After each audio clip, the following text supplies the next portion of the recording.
So I'm a little confused. What is it about Liam Neeson's cock? I don't know. Is there something special about it? Apparently, it's rumored to be as huge as a big Evian bottle. Liam Neeson's got nothing on me. Size of a Stratocaster fretboard. Bang. That's what I'm saying. Oh, okay. So it's about the texture. I get it. Well, yeah, it's definitely wood. Oh no.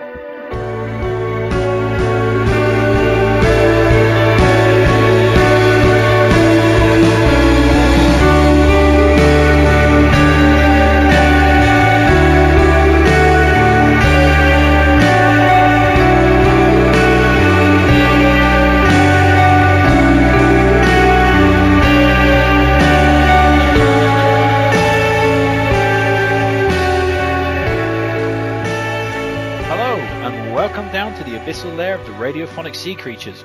Oven bake yourself some fish fingers because I, Tokyo Choo Choo, am going to be your host today. And with me as always are two men who always have fishy fingers and well-pleasured girlfriends. It's Human Metal and Brack. So, Human Metal, how are you today? I'm fine. Also, first of all, Happy New Year, everybody! What's happening about it? You know, my grandmother died over the New Year holiday. That's really fucking inconsiderate. I demand you apologize to me immediately. I'm sorry for your loss. I didn't know. That's all right. Putting me in a bad spot here. That's all right. It didn't happen. Carry on. Fuck you. I believed you for 5 seconds. I'll never make that mistake again. What's good about it? I tell you what's good about it. Awesome Games Done Quick 2015 started. It's running right now. Well, problem is, by the time this episode will be released, it will be over, but you can still go back and watch stuff. Just going to tell you what it is for people who don't know. It's a speedrun marathon that is, collecting money to benefit the Prevent Cancer Foundation that, is a non-profit organization that focuses their efforts on early detection and prevention of cancer. That is a thing I think everyone can get behind who is in their right mind, because I don't know about you guys, but I've had people I know people who have experienced trauma and loss because of cancer. So, and I think there are a lot of people out there who have had that experience as well. So, I'm very, very glad that a couple of gamers turned one of my favorite hobbies into an event that motivates people to put some money into funding this important research. So, yeah, it's fantastic. It's been already so much fun. The event is half over, a couple more days to go. But yeah, there were the Castlevania runs were impressive, fucking precise in their, input methods and gameplay and shit, and super impressive stuff. And yeah, Sonic runs were immensely fans of the Sonic 3D games because they exploited a lot of very funny glitches and out of bounds stuff. Yeah, I actually did a speedrun run for Sonic. After 10 seconds, I quit the game. So, yeah. That's very my speedrun. Hey, you should get into the next AGDQ then. And really, there's so much entertaining stuff in there. The runners of Battle Block Theater, a game I really like as well, actually explained the game to its own devs because those were joined in the shenanigans via Skype. And they were totally flabbergasted what was being done to their game. It was amazing. Like, the guy who did the voice acting for the game was like, what the fuck is going on? What's happening? It was great. Just super entertaining.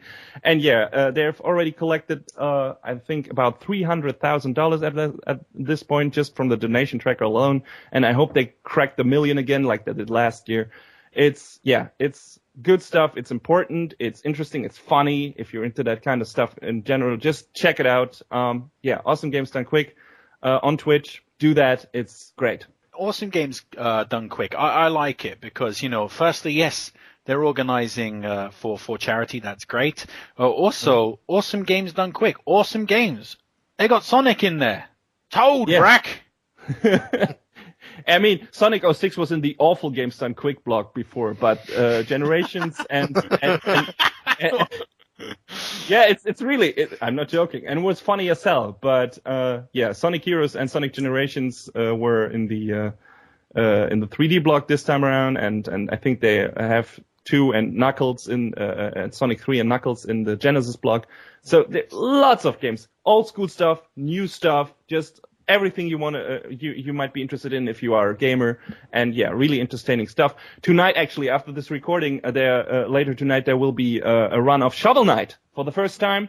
and I'm really looking forward to that one because I hope it's going to be a New Game Plus run, and I want to see that game broken. So I'm going to start now. So I watched both the last season of The Legend of Korra and the last Hobbit movie in the last couple of weeks. And one of them is an epic finale to a fantasy franchise with great battle sequences and emotional goodbyes to characters you've come to know over the last few years. And the other one is The Hobbit, Battle of the Five Armies. What I'd like to say is that The Hobbit, Battle of the Five Armies was kind of shit. Yeah, and the second one was already shit, to be honest. Yeah, and the first one one was this one is better than the second one. This also features shit. the end of the second one because the fight against Smaug takes place in like the first 5 minutes. Yeah, what the fuck was up with that? I mean, at the end of the second movie, they end on a cliffhanger, and like, oh man, okay, I guess they did that because the battle is gonna last much longer into the next movie. 5 minutes. 5 fucking minutes, and it's over. Why didn't they show that at the end of the second movie? What the fuck? It was so stupid. But Spoiler alert, people. They couldn't edit together. Who gives a shit? They couldn't make some really good-looking trailers for the third movie, and that's why they needed that for the third movie. Yeah, I get. For some reason, I have no idea. As if there wasn't already enough battling in the third movie. I mean, come on, it was just basically that was much more fighting than in the second Lord of the Rings movie, just not as enticing because you didn't care about any of the characters basically. So you still don't. I kind of like Morgan Freeman as the Hobbit, but Morgan Freeman's a Hobbit. He's barely in it. He's barely in. You could actually edit together, like out of the 3 movies, you could actually edit together a decent Hobbit movie that takes place in like 1.5 hours that focuses on the Hobbit. Yeah, just cut out of all the Legolas stuff and the romance shit. And yeah, it's just all that fanfiction shit. All that Peter Jackson fanfiction shit that is totally unnecessary and just extends the movie to unnecessary lengths. The orcs, they look like computer characters. They look like, oh yeah, I think I beat that character in like the first level of God of War. Yeah, that's the Hobbits versus the Lord of the Rings movies is a real. It's a real statement or a real pro vote for practical effects. If you compare the masks of and actual makeup of the Uruk-hai and the goblins and orcs in the Lord of the Rings movies to the CGI stuff in the Hobbit movies, and yeah, that's looks so much better in Lord of the Rings. Like so much more real, and because it is real, and so much more gritty and not clean cut and whatever. Yeah, so much better. I know a lot of people that really love those Hobbit movies, and I don't get why. I just don't get it. Well, I mean, you're just hating on Peter Dinklage here. So Peter Dinklage? Yeah. What? He's a Hobbit. Also, I didn't know Morgan Freeman was in the film. Martin Freeman. I don't know. Sounded like I said Morgan Freeman. The movie would be a lot better if Morgan Freeman was in it. Any movie is better if Morgan Freeman's in it. If you take like an all-time classic movie like Star Wars or Aliens, you stick Morgan Freeman in it, bang, 10% better. Just is. I think if they replaced Chewbacca with Morgan Freeman, and he had exactly the same lines as Chewie, it's like 10% better. What's happening, Morgie? Ah!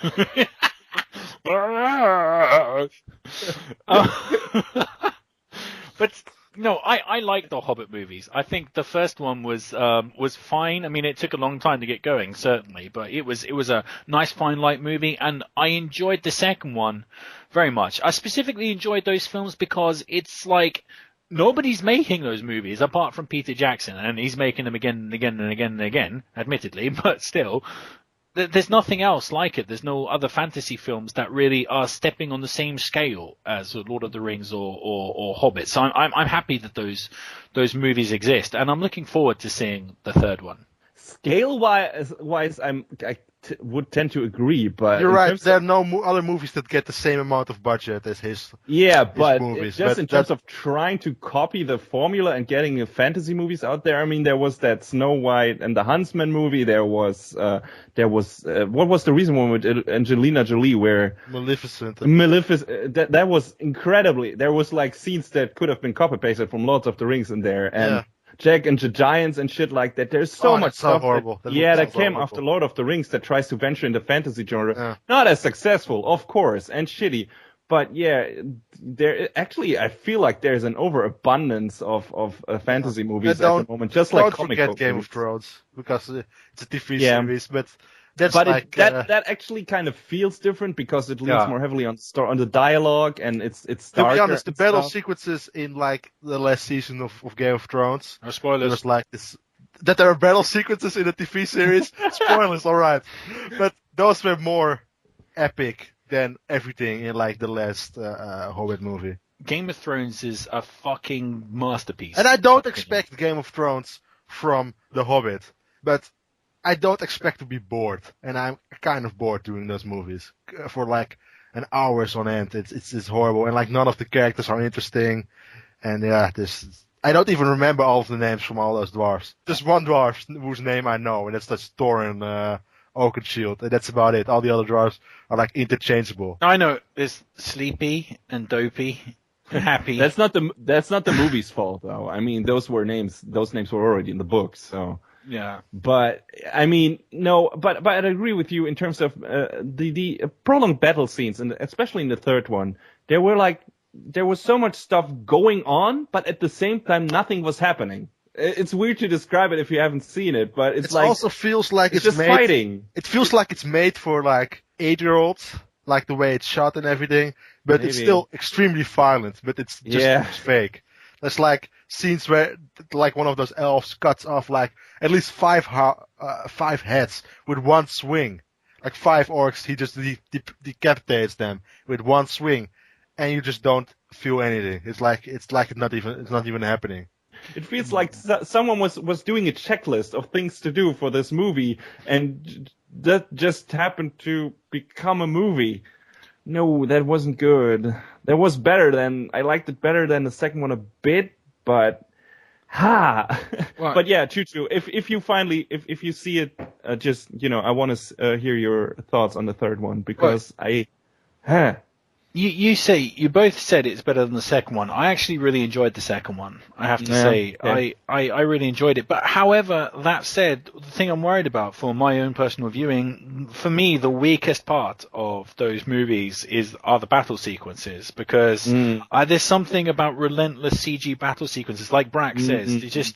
It's all flash with no depth to it. Like I don't feel CG battle sequences. I never have. In fact, I actually quite dislike them. So if there's a really extended, It's extremely CG. They're like sequences where it's like fighting CG ghosts, like where Saruman is using like old man kung fu on CG ghosts, and it looks horrible. Saruman, isn't he the bad guy? Why would he be using CG kung fu on ghosts? It's a prequel, you know that, right?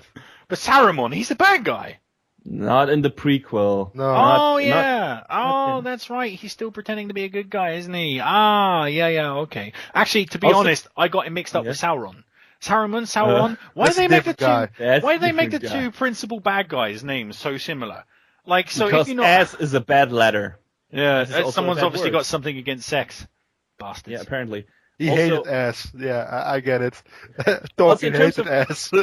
In terms of CG battles versus, actual live action battles, I think it always comes down to, are you invested in the characters? Are you, how is this shit choreographed? What has actually happened? Scene transition and stuff like that. I think Blur Studios, who've done promotional CG videos for a lot of games, have done really good job at, creating enticing battle scenes, CGI battle scenes. But in terms of highlighting each character. I'm gonna go back to like my original statement, because I said like I talked a bit about Legend of Korra last season, which was great, which had good battle sequences. Oh yeah, it had man. the emotional sequences. It had everything I actually wanted out of The Hobbit.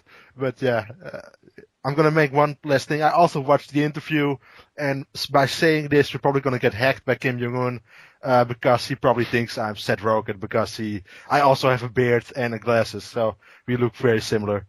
And that's about it. The movie sucks, by the way. You have glasses, Bragg. Why are you not wearing them today? Actually, I've never seen you wear glasses on any of your pictures, so yeah, that's a I'm first. extremely ashamed of my awful eyesight. But no, I have glasses. Wait, hang on a minute. You have eyes? That's all I have to say about the interview. Well, good. It was worth all the, hubbub about it, that happened around it, so... I live in Japan, so North Korea is right on our border. It's always yapping about Japanese this, that, and the other. But I always tell my students, North Korea is like a little chihuahua. It makes a lot of noise, but ultimately can't do shit. A good old chihuahua just needs a good old kick in the face. I mean, if let's face it, if North Korea did anything big and the world went to war with North Korea would be fucked.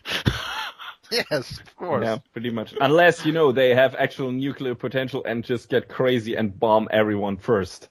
Yeah. Like all the major cities in retaliation. That's the future. That one game. Which game was it again? They shot giant EMPs at America and then they Homefront? Homefront. Oh, that was a bad game. But, yeah, but I mean, they would still be fucked, but so would we. But no, not we. They're gonna attack America, and America gonna kick North Korea's ass. But we already going on way too long. Let's get on with the show. Well, hang on a minute, you fuckers. No, we don't even care what Chuchu has to say. I don't really care. Oh. Well, I'm gonna tell you anyway what I've got on the docket. So I was going to talk about history movies, which included the Elizabeth movies and the other Berlin Girl, because I've been in that mood of watching many history movies, because I'm a huge history buff actually. So, but I'm going to skip that because these bastards don't want me to talk any. So I'm going to go for the more interesting thing, and I'm going to talk about Injustice: Gods Among Us versus Street Fighter V, both of which I have played recently. So, on Street Fighter 4. Yes, that's right. Street Fighter 4, thank you, Human Metal. So, would Batman beat Ryu? Oh, and the answer is yes, he would. Yeah, I think Batman, due to his long history of defeating opponents that he shouldn't be defeating, Batman can pretty much defeat everybody, including Superman. also to be fair, Ryu is not the smartest person, so... No, I mean, I think when he's done, I think the first Hadouken's going to catch Batman off guard, but after that, Batman is just gonna fucking batarang him in the face. So anyway, so I played those two games. So on the last episode, Human Metal was talking about Street Fighter V and Street Fighter 4 and saying that Street Fighter 4 went back to basics. But that somehow got me interested in playing Street Fighter 4. So I picked it up dirt cheap. Not as cheap as I'd like, but still dirt cheap, and played it. And Human Metal was right. That was boring as shit.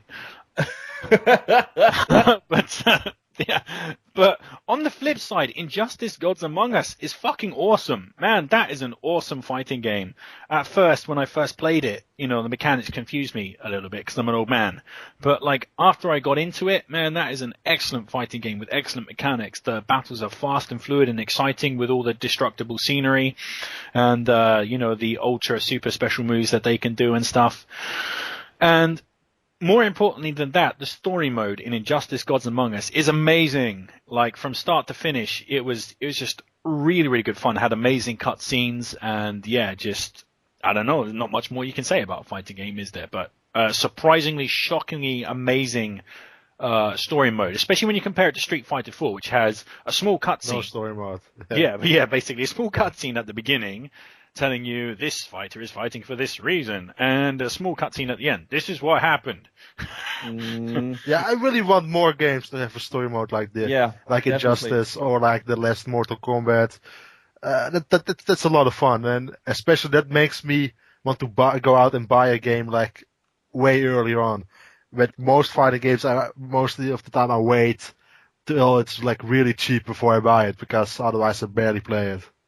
Yeah, Capcom really needs to take a book out of NetherRealms or whatever the name of that studio, of Ed Boon's studio is, I never thought I would actually say that because I don't like the Mortal Kombat games and stuff that much, but I prefer the Capcom games. But man, in terms of story mode, even the last 2D Mortal Kombat game had a pretty competent story mode, even if you not care about that universe. Yeah, it's stupid, but it's really entertaining. Yeah, but it makes sense. Every character gets a highlight and stuff. You get to know. Basically, it works as a tutorial for each character because you get to know them and play them in not too difficult situations and stuff. And there's a rather interesting narrative structure, created around it. So it's cool. And I actually expected this to happen for Marvel's Capcom 3 because they said, hey, we actually hired a comic book writer to write the story for Marvel's Capcom 3. And then no. Just, and he wrote on a paper towel, like, people fight. Toilet, like, Ryu fights that dude naked. Yeah. God, that's it. That's the story about it. Yeah. I also really like the way in Injustice Gods Among Us, the story actually paves the way for the gameplay in certain situations, specifically how the same characters can fight the same characters. I thought that was really well done with the multiple universes. So I think one of the most entertaining fights in the game, spoiler alert, although you can't really spoil a fighting game, can you? But when Batman fights Batman, it's amazing. And you actually feel that excitement of like one Batman fighting another Batman. Whereas if you're just playing it in a single match without story, you wouldn't have that connection. But if the story's been building up to Batman versus Batman at one point, it's amazing for me. It's amazingly good fun. It's like, man, I'm going to kick Batman's ass and I'm Batman. It's great. Yeah, I'm Batman. No, I'm Batman. And with that extremely long section, and we're sorry for that. Sorry. We're going to move. Like, Brack doesn't apologize because he's just a dickhead. We're going to move out of the. You should never apologize, like Norman Osborn said in Spectacular Spider-Man. And into the depths.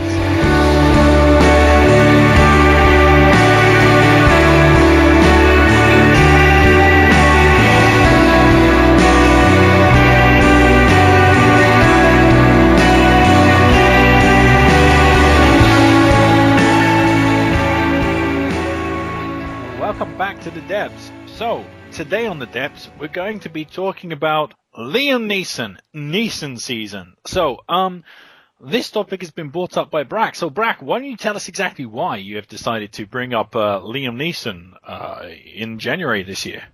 Because January, February, that coldest time of year, that's the Neeson season time, of course. The time where your daughters get kidnapped or you're hunted by wolves. That's always happening in January or February.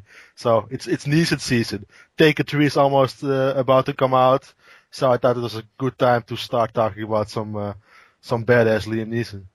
All right, there you go. So we're going to be talking about badass Liam Neeson. So the way this is going to go, which is the only Liam Neeson that exists. I mean, I don't know so much about Schindler's List, but I'm fairly sure his character couldn't be described as badass. I mean, I'm not sure about that. He's actually kicking Hitler's ass, like, single-handedly. It's actually quite a lot like Captain America, only with Liam Neeson.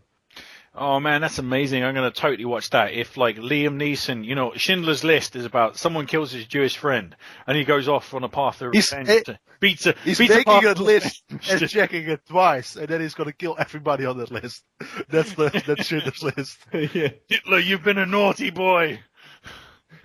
And the reason he's called Schindler is because he breaks people's shins.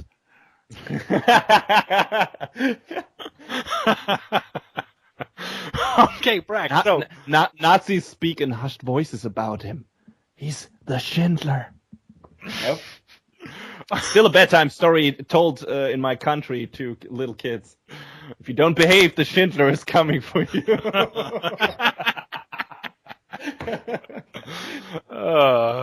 So I'm actually going to start with the first Liam Neeson piece of media, and that is going to be Taken 2. Yes, you heard it right. Taken 2, not Taken, Taken 2, because Taken 2 is an absolute masterpiece.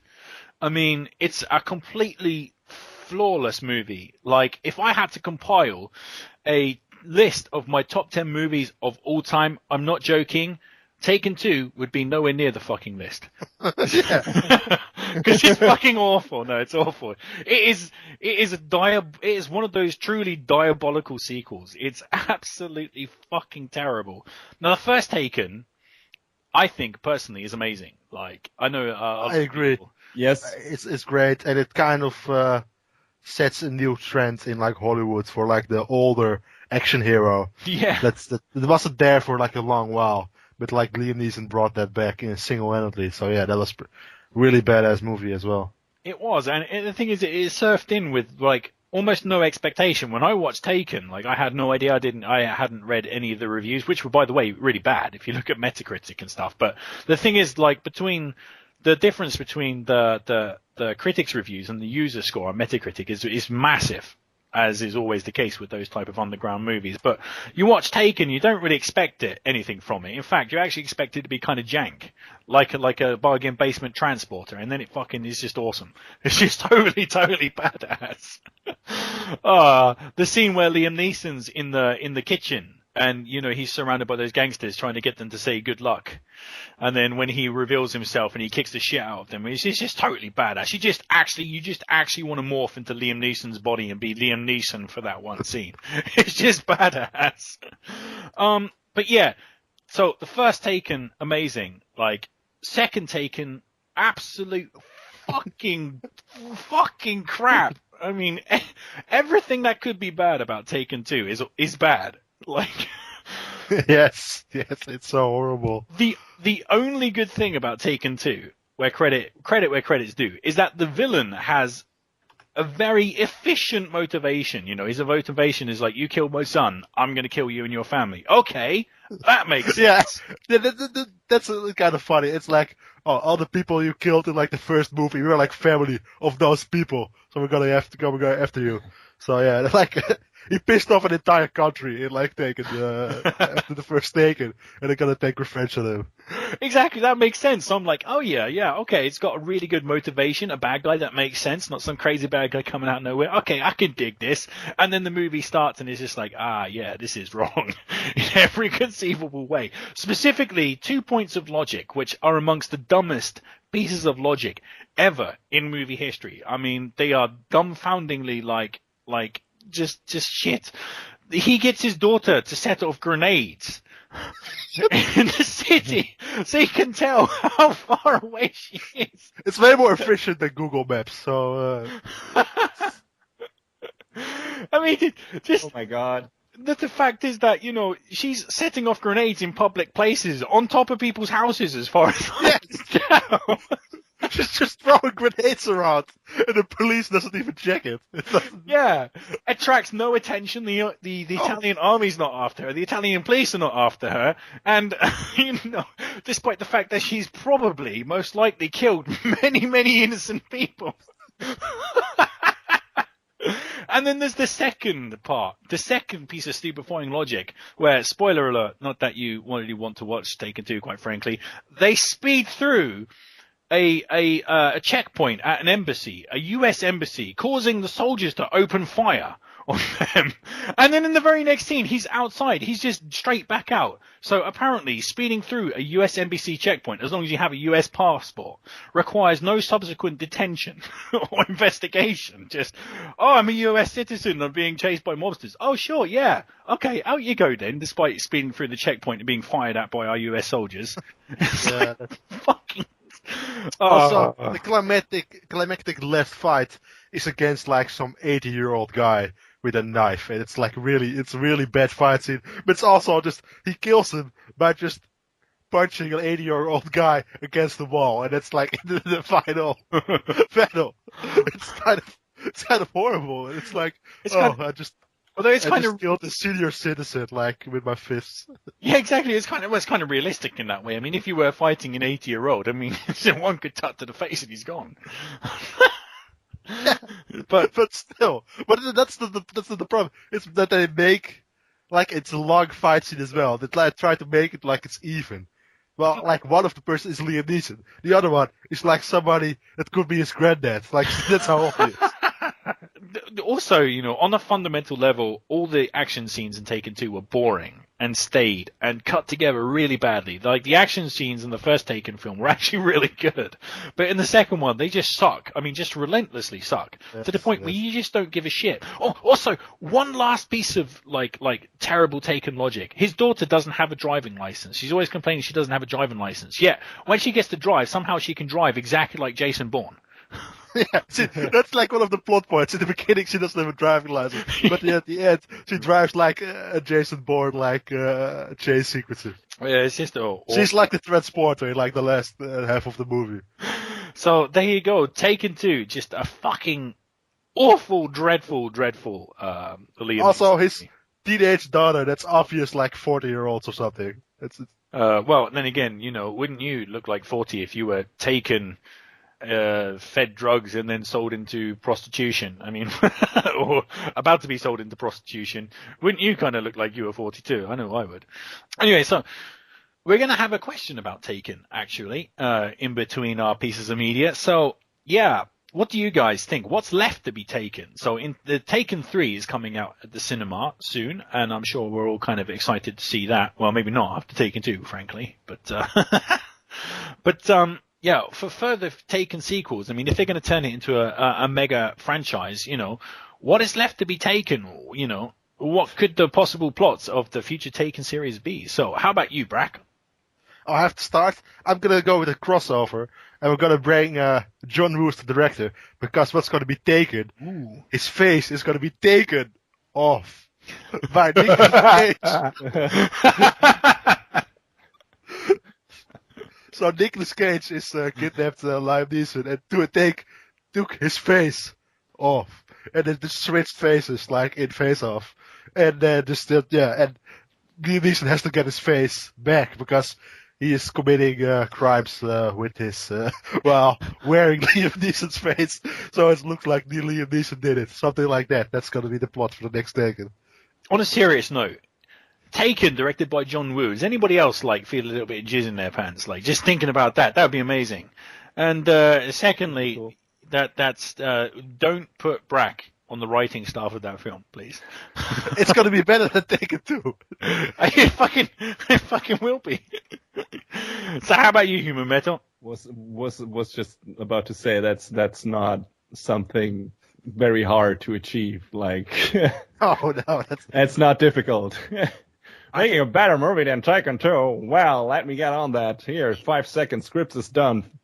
Anyway, somebody got paid for that script, so it might as well be me. Indeed. That's a good approach. Amazing. We need to retype it because it's written in crayon, but it's amazing. Oh man. Okay, yeah. Depending on how much further in the future they're going to continue that franchise, I would say the appropriate thing would, his walking cane is going to get taken, and he gets one of this super futuristic wheelchairs that Stephen Hawking has, equipped with rocket launcher and stuff. Wow. And he hunts down the people who stole his walking cane, and maybe his special needs dogs because he's blind or something. And then get on it, and it's gonna be a Taken Twisted Metal edition. And it's gonna be great. Going to be this cathartic moment at the end. So throughout the whole movie, we're wondering, why is he after his walking cane so bad? I mean, he's in a fucking wheelchair. But and there's a letter from his daughter inside the walking cane. And he takes it out and he reads it, and there's tears coming down his face or whatever. I love you, Daddy. Oh yeah, that's great. That's super emotional, and everybody's gonna drop a tear or something. Yeah. I think Human Metal might be onto a winner. So mine is actually twisted. Mine is actually kind of a twisted version of Human Metal's, even though his was twisted, apparently. Twisted version of Twisted Metal? Yeah. Okay. Well, no. But mine would be what is left to be taken? Well, it'd be Liam Neeson's character gets taken to an old people's home, basically. But old folks home, yeah. But pretty much. He just can't deal with being in the old people's homes, so he goes around beating up orderlies, or trying to beat up orderlies, Yeah, because someone took his newspaper, another one took his slippers and stuff like that. So, he gets dementia. So what actually is taken is his mind. Oh, deep. Oh, profound. Deep. But the thing is, you can't have the Taken movie without the famous Taken quote, right? So, like, you know, in the Taken, the old people version, you know, he's gonna need a pee real bad, and he's gonna be looking for his catheter, and he's gonna be like, you know, I will find you, I will fill you. Yeah, pretty much. Or if it's at the beginning of the movie where he is like, where he finds out about the guy who took something from him, he's like, I'm gonna find you and I'm gonna kill you, and it takes him like 90 minutes to get to the guy just walking down the hallway. And then it takes him so much to walk there. And then when he gets there, you know, you're expecting him to jump up and do a huge like kung fu move or something. He just angrily shakes his Zimmer frame a little. Yeah. Or tries to shake it but can't quite get it off the floor. Like Mr. Burns. And then he breaks his hip. Yeah. And that's the end of Liam Neeson. So, Humor Metal, why don't you tell us what's on your list for the next piece of Liam Neeson media? Yeah, it's a classic from the 90s, and it's called Darkman. And I don't know how many people have seen this movie. I know Brack hasn't seen it. And long time ago. He should remedy that because it's a super entertaining movie. It's actually directed by Sam Raimi, you know, who did the first three Spider-Man movies and the Evil Dead trilogy and stuff like that. And this is definitely leaning more towards the Evil Dead 2 thingy in terms of being super wacky. It doesn't start out like that. You know, when you start watching the movie, it feels like it's gonna be, you know, this, I don't know, maybe serious horror drama thingy. And then it gets, once that Liam Neeson turns into Darkman, actually, he loses his fucking shit. Like, oh my god. If you have never seen Liam Neeson chew the scenery like in that movie, it's fucking insanity. It's crazy. It's super entertaining. It's super funny. You should not try to take it seriously at any point. Neither is the movie. Yeah, it's amazing. It's a fantastic movie. It's super hilarious if you're into that kind of shit. But yeah, it's great stuff. It's definitely super comic booky, and it's based on apparently on a short story that Sam Raimi wrote in homage to the old Universal monster movies, and I can see that in that movie definitely. Because old Frankenstein movie was just as wacky. I recently rewatched that one. Holy shit.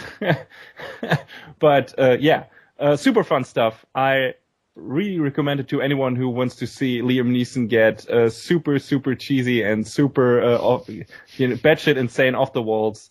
Do that. Check out Darkman. It's good stuff. And just, I think, wasn't the plot about, like, some kind of mafia enforcer that something goes wrong, he gets betrayed, and they try to kill him, and then he goes off for revenge on the mafia guys? No, well, yeah, he goes on revenge on the mafia guys, but I don't know he's not an enforcer, he's a scientist who researches, like, this new skin formula that, you know, can help people who have been victims of accident and have like scarred yeah, that's right. He can disguise himself, tissue on their face or stuff like that. Yeah, exactly. And he researches that, but he's only at the point where this new face he can create only lasts 1 hour basically. So it's not forever. So basically, when the mafia guys attacked him, I don't remember exactly why. I think he was witness to something, or they want to get to his girlfriend or something. They basically blow him up, and his face like gets totally messed up. He looks like a zombie basically.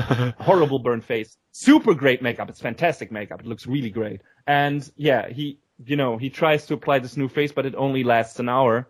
He uses that to basically take revenge on the mafia guys because he can disguise as anyone, and it's fucking amazing. It's a great idea, and it's implemented really well. And the twist about it is since that accident he can't feel pain anymore since he got blown up. So for some reason that also makes him lose completely his shit. Like he's going super crazy because of that. And yeah. It kind of reminds me of the Phantom of the Opera. If the Phantom of the Opera actually just got out of his lair and just kicked everybody's ass. Yeah, definitely got a Phantom of the Opera vibe. Yeah, definitely. It's there's a lot of homages and different references in there to other movies. So like I said, it's a super entertaining ride. You should definitely check it out. Just don't expect anything deep or thought provoking. Just expect a good time. Yeah, I used to enjoy that film when I was younger myself. So, Brack, you should definitely check that out. So, I will. So we're going to come on to the next question, and that's going to be, in line with Taken, what other older actors do you want to see, light up the big screen by kicking everybody's ass? Human Metal, how about you? What older actor would you love to see kick everybody's ass? I'll keep this very short. I want to see Harrison Ford and Mark Hamill kick ass in a new Star Wars movie. I hope they're not just the quiet mentor type, but kick some serious ass one way or the other. Like, be it a blaster fight. I know Harrison Ford broke his foot on the set, so I don't know how capable he is of actually doing action scenes. He just got his foot trapped onto one of the Millennium Falcon doors or something. So yeah, that happened. Good job, Harrison, or whoever built that door. That's going to be a constant danger in the future. Do you know those automatic doors? Someone's going to get all sorts of appendages trapped in those. I guess so. Yeah, Mike. Did you hear? Mikey lost his fucking finger. It happens all the time.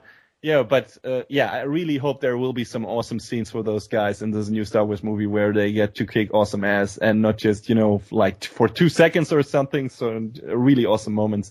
And I want to, kick some stormtroopers around and some Siths. So yeah, definitely. That's what I want to see. But aren't like Mark Hamill and Carrie Fisher like obese? They both lost a lot of weight for this movie. Like, seriously. And Mark Hamill grew a beard, so it hides his fatness, I think. He looks like Obi-Wan Kenobi now, basically. Fat people don't look fat with beards. Just ask Peter Jackson. Aww. So how about you, Brack? Which older star would you like to see kick some ass? Yeah, see, I thought about this a lot. I have 2 answers. One is the funny answer, which is Woody Allen, mostly because he never kicked ass in his entire life. That's why it's funny. That's why it's funny to have like a thriller with Woody Allen and having to take revenge on like a group of like Russian gangsters because they killed his adopted daughter or something like that. And then who he broke up his marriage because he slept with. Yeah, exactly. I know, yes. That's why it's also hidden commentary there as well. So Woody Allen has to kick some ass, killing all those Russians. Yeah, but you know how it would go down. Woody Allen would be there with a machine gun in hand, and he'd be surrounded by Russian gangsters, and he'd be like, "Hey, can we just sit down and talk about this for a minute, And then when they sit down, he shoots all of them. Oh, that'd be amazing! But the straightforward answer is one other actor I actually want to see be like a badass is Robert Redford, who has been a badass in a lot of movies, but he's getting up there. But I still think that he would be perfect for like retired like CIA agent or something, like retired FBI agent who has like to get back in the field to kick some ass. I think he would be perfect for a role like that, and I would love to see that. Yeah, I actually expect him to kick some ass in Captain America too, but he, was just standing around monologuing. That's the bad guys I want to do, I guess. Yeah. To your point, Brack, speaking about retired CIA agents coming back into the fray, I have to say, I really enjoyed Red. Like, I thought that was cool. I thought that was a really fun movie. I haven't seen the second one, but the first one was very cool. I read the comic book, the which first one, yeah. really, really dark and gritty, and Red is really like just like a silly comedy. Yeah, it's a comedy. Yeah, it's a comedy. You enjoy it. I mean, that's the thing, Brack. I mean, you had expectations going into it, but... No, I actually read the comic book afterwards. Oh. It's a kick-ass scenario, at least if you compare it to my experience with that movie. I enjoyed Red just for simply what it was. A stupid comedy movie that had a lot of fun scenes in it. I mean, I think John Malkovich in particular was fucking hilarious in that film. He was really, really funny. And the action scenes were totally over over the top. I mean, it's impossible to take that movie seriously. You just can't do it. But it is a lot of fun to see, you know, old age people just walking around kicking everybody's ass when they should be on a Zimmer frame. I mean, it was really funny. Yeah, I didn't really like it all that much, and the second one is even worse. But the comic book is pretty good. And one other like old person kicking ass movie people should watch is Harry Brown, which is Michael Caine, and really old Michael Caine. It's like made 4 years ago, so Michael Caine was like in his like 80s already, I think, and he kicks some ass in that. It's kind of amazing to see. What is it? Oh, God, what's that film with Terrence Stamp? The Tourist? Maybe, no, that was the one with Johnny Depp. That was, The Limey. That's it. The Limey. Where he's like about 80 years old or something, and his daughter gets murdered out in America, and so the guy goes from England to America and just walks around like kicking the shit out of like what is it? What is it with certain movies? You know, always, you know, if you go to a different country, you're gonna get killed. Like it's the same with Taken. But it's like his daughter travels to Europe and gets abducted, and in the fear of something different. It's the fear definitely. It's super xenophobic. It's the trope of the other that you're afraid of because it's not familiar. But there's always someone who comes out from that country to kick ass. Like, I'm gonna show those foreigners what it's all about. That's not with Harry Brown. Harry Brown just kicks ass in his own where he lives, because it was like run down with crime over the time that he lived there. So he's not going anywhere else. But that's an awesome movie with a totally badass Michael Caine. I'd like to see that actually. Harry Brown. That sounds like a lot of fun. So my personal old people, I guess, that I would like to see kick ass. I would like to see a sequel to Kramer versus Kramer. Like Dustin Hoffman, Meryl Streep, you know, they're really old now. Now imagine like the court case for Kramer versus Kramer breaks out, but they decide to solve it in the old Navy way. First guy to die loses. So they go out back with a bunch of machine guns and a bunch of shotguns and just have a badass battle. I don't really want to see that Mr. and Mrs. Smith sequence in there, like where they're fighting and then they're gonna end up having sex. I don't really want to see that with those two people. No, just a straight death match, like Death Battle on Screw Attack, but like on the big screen. Man, that'd be amazing. Meryl Streep would win. Imagine, Meryl Streep in her makeup from The Iron Lady, like her old lady makeup, with a fucking massive ass shotgun that's bigger than she is. Like, yeah, I'd buy that for $1. So I'll show you why they call me the Iron Lady. So we're going to come on to the last piece of Liam Neeson media. So Brack, why don't you tell us what you've got in store? So the movie I picked is The Grey, and The Grey came out a couple of years ago, and it's about some people working in like a really cold ass place like in the middle of nowhere, and on the plane trip back, the plane crashes, and like there are a couple of survivors, and they including of course Liam Neeson, because a plane crash is not gonna take down Liam Neeson, of course. Let's be honest there, and. And they're gonna get attacked by wolves, and it's like them trying to survive while like being followed by and attacked by like a group of wolves. And while the trailers in the beginning of like when the trailers came out for the movie, people expecting it to be like a straight on action movie in the style of Taken. They were like, oh, it's Liam Neeson versus wolves. I can't wait to see that. Liam Neeson beat up some wolves. Punching wolves in the face. It's actually way more of like a horror type scenario, because those wolves are pretty fucking scary, and they can't really defend against them. Those wolves are like the monsters in like some kind of in Alien. They're like the aliens in Alien. Like there's some scary fucking wolves, and it's really just like a pretty like intense horror thriller, and it's like it focuses a lot on how like different types of people deal with death, like how they expect to die, and it's like how they deal with that, and it's really interesting in that case. And it also has like some really emotional scenes where there's people like they know they're gonna die, and they talk about like what they wanted out of life and all that kind of stuff, and how Liam Neeson in the beginning of the movie, he actually is going to kill himself. He is like contemplating suicide, and it's like it's going about how this gives him like new reasons to live because he wants to like survive. It's like this because of this situation, he knows that he wants to live instead of die. It's a really great, a kind of emotional movie a lot of times. So Chuchu has seen it as well. Let's see what you have to say about it. Yeah, I agree with you, Breck. I think as a pure action movie, it's kind of semi well done. It is a bit predictable. I mean, let's face it, we all know the death cues when we see one.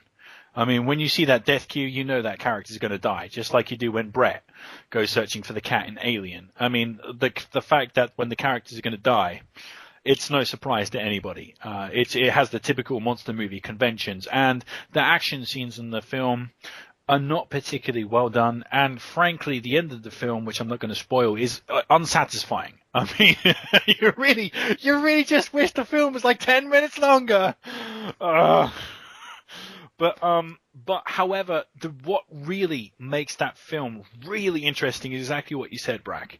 It's the metaphors, it's the meaning behind the film, the meaning behind everything that makes it really, really fascinating. I think they did a bunch of fantastic things with that movie. Firstly, setting up the emotional connection you have with the characters. They did it really, really well.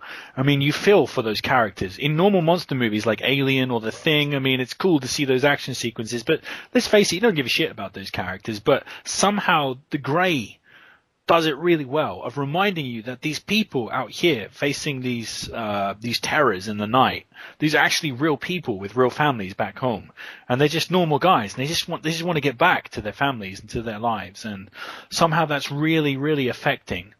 And I love its stance on religion too. You know, some guys believe in God very devoutly, and other people, you know, are completely, totally atheist against God.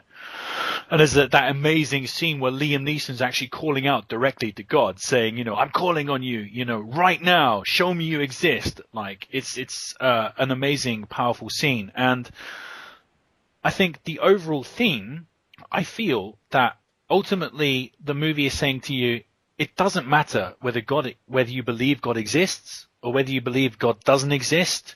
It doesn't matter how good you are at your job, how badass you are. Sometimes nature wins, and you just can't win no matter how hard you try, no matter how, you know, great your fighting spirit is. There are just some things in this world you can't overcome. It's a really depressing message, actually, but it's fucking wonderfully done and wonderfully directed, and it's one of those things that you come out thinking about after you've watched it. Like, what does it all mean? What you know, what did that mean? What was the message of that movie? Like, it's one of those, you know, you don't come out like, you know, with a happy grin on your face, you know, walking with a bucket of popcorn. It's like surprisingly a deep, thoughtful movie, and, you know, not at all the action movie, you know, Liam Neeson punching wolves in the face that you'd expect. Liam Neeson, not at all. So, but that's also what the trailer kind of sells it as like Liam Neeson versus wolves, and that's really, yeah, that's kind of mismarketing, because this is more like kind of an artistic type movie. But you said about the action sequences. I actually like the action in the movie because it's really intense. You really feel like you're there with those guys. It might not be like the best shot, like action sequences, but they do work. They really pull you into the movie. Yeah. And I also want to add that Liam Neeson's performance is really great. Yeah. And it's kind of emotional, and like in his personal life, I read about the movie a bit. Like, he contemplated suicide because his wife died, and like a couple of years before he made this movie, Neeson's wife died as well in real life. So it really feels like you see some of that on the screen, and it's really kind of heartbreaking at times. Yeah, I can identify with that. Yeah, it's his performance is great, but then again, quite frankly, no matter what Liam Neeson's in, Liam Neeson, like Morgan Freeman, Liam Neeson just makes everything better. I mean, he's just great. So yeah, there you go. The Grey is, I think, a pretty great movie. if you want to think, if you just want to see Liam Neeson beat shit up, The Grey is maybe not the movie for you. So, for example, Brad, you were saying about mismarketing. I totally avoided The Grey because that's exactly what I expected. Like, I expected, you know, like from the advertisements or the marketing, it's like, Liam Neeson crashes on a mountain. Liam Neeson beats the shit out of wolves. It's like... But I also think because they have, like, it's from the director of, like, the A-Team and Smoking Aces and stuff like that. And they put that in the trailer. And I actually like both those movies, even though, like, the Guilty Pleasures. The guy also made Narc, which is a great, little thriller. But, they really try to hype it up as like an action movie, which I can expect from like a marketing standpoint because that's what sells. Liam Neeson as an action hero sells really well, especially in like the last couple of years. So if you want to make money, it's understandable, but it really sets a lot of people up to be disappointed because they expected something it wasn't. But just without spoilers, Bragg, do you wish the movie was just a little bit longer? Are you completely satisfied with the conclusion? I was satisfied with it, but I can see why people wanted a couple more shots. Just thinking, at that moment I was thinking, yes, here we go! No! But I can see, I can get because why they did it from like a film point, like an artistic standpoint. Yeah, it's like the same way with like what's that Coen Brothers movie from a couple of years back, No Country for Old Men. It's a lot like that in that aspect. Yeah, I can totally see why they did it as well. But when you're watching it, it's no less frustrating when it happens, though. Anyway, so yeah, I can see that.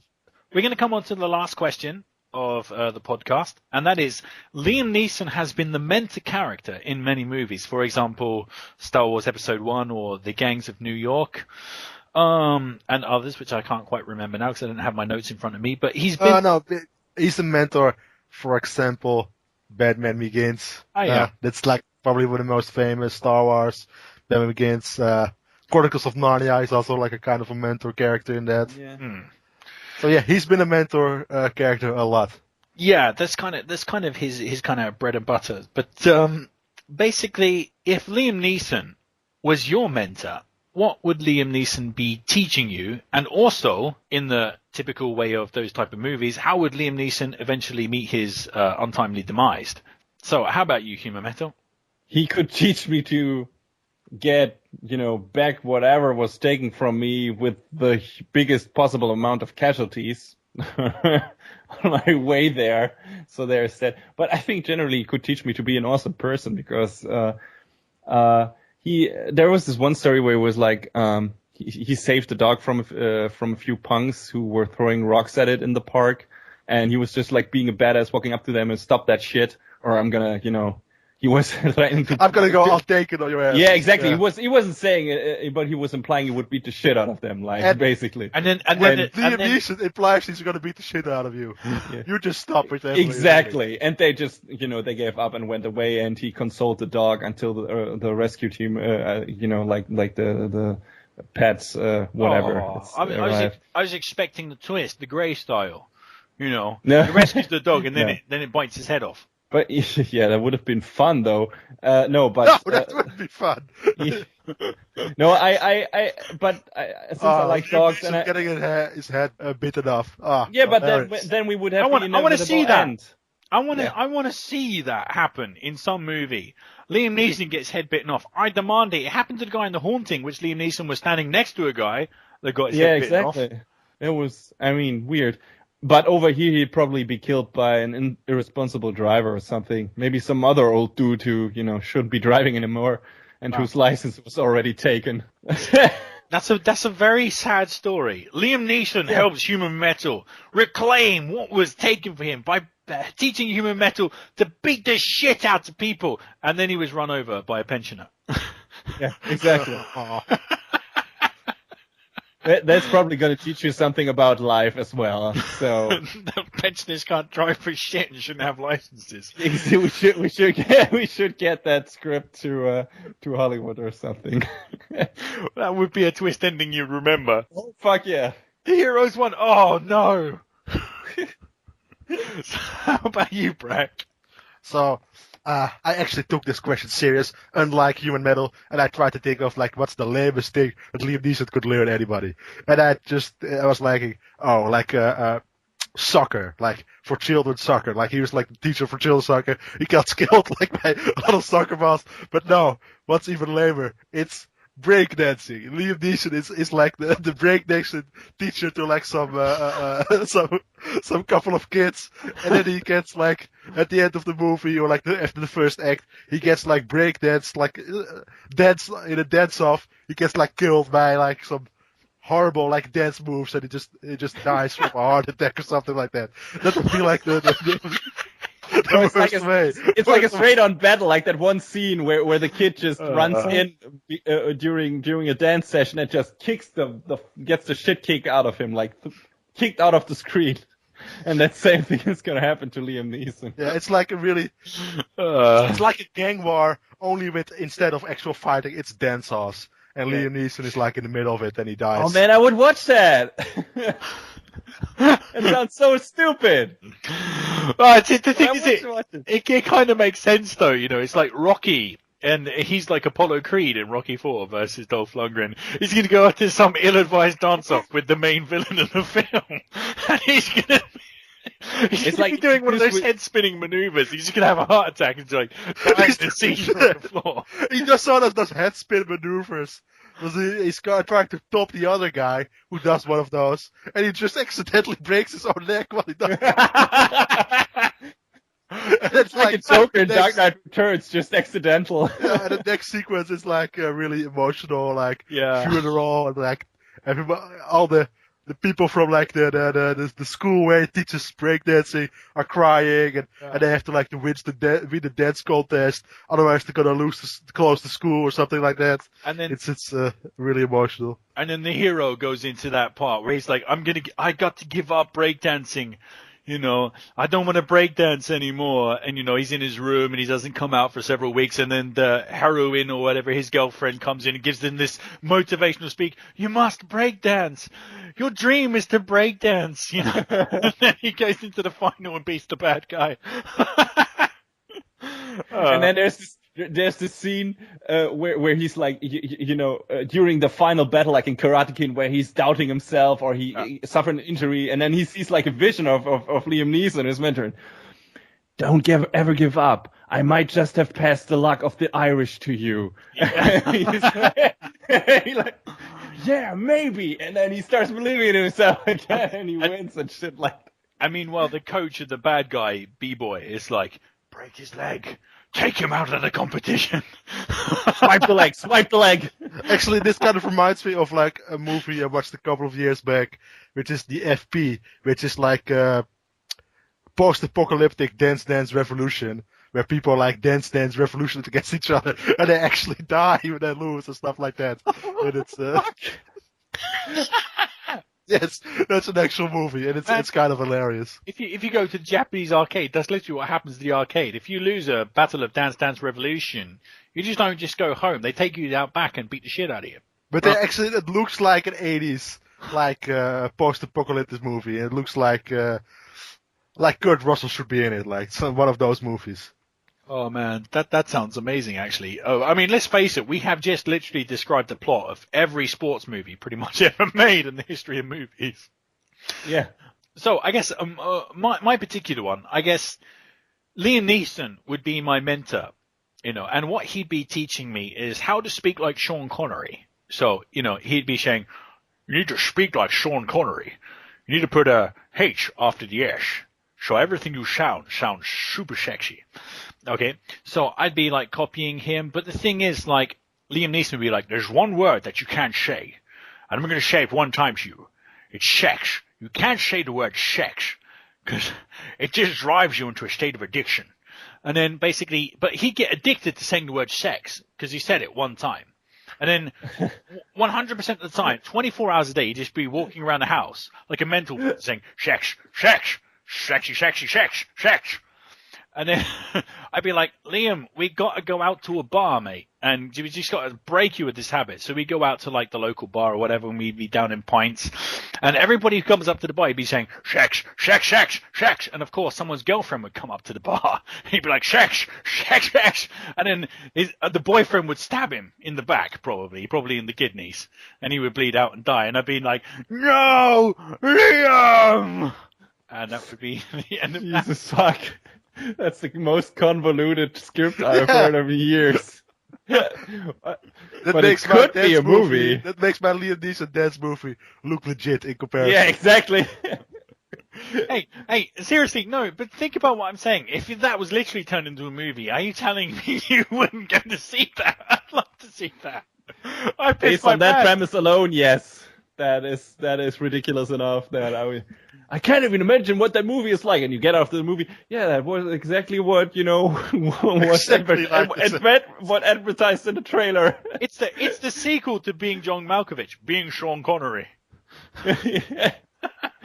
Being Sean Connery saying shacks. So, with that, we've actually come to the end of this episode of the Radiophonic Sea Creatures. So, Human Metal, I think there's a PSA you'd like to give us? Yeah, exactly. I'm gonna do the episode from now on, whatever. We are on Twitter as Radiophonic Sea. We are on YouTube as Radiophonic Sea Creatures. So, search us there. If you want to see some funny tweets, Bragg always has those lined up, in advance.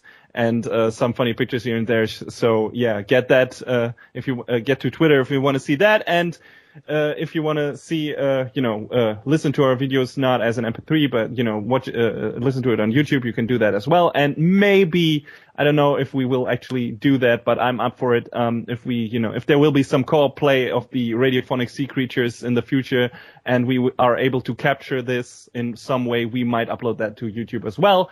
So if you're interested in Let's Plays and shit like that, that might happen on the YouTube channel in the future. So, yeah, at Radiophonic Sea on Twitter, Radiophonic Sea Creatures on YouTube.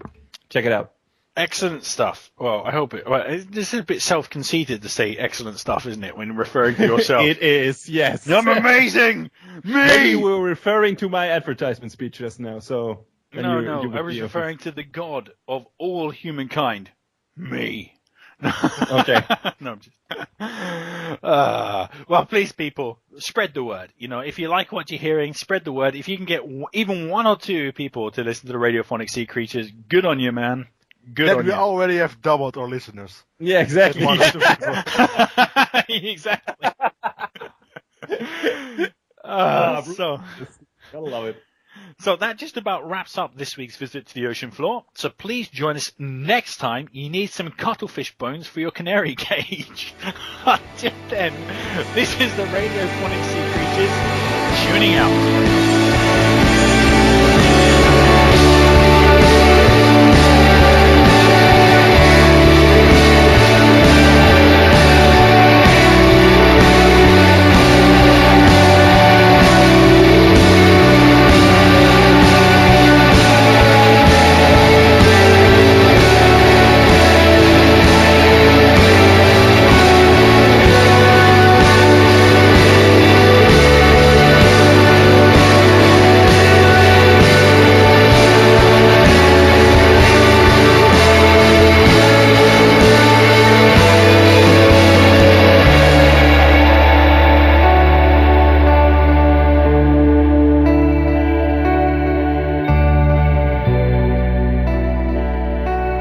Looking at Liam Neeson in different jobs.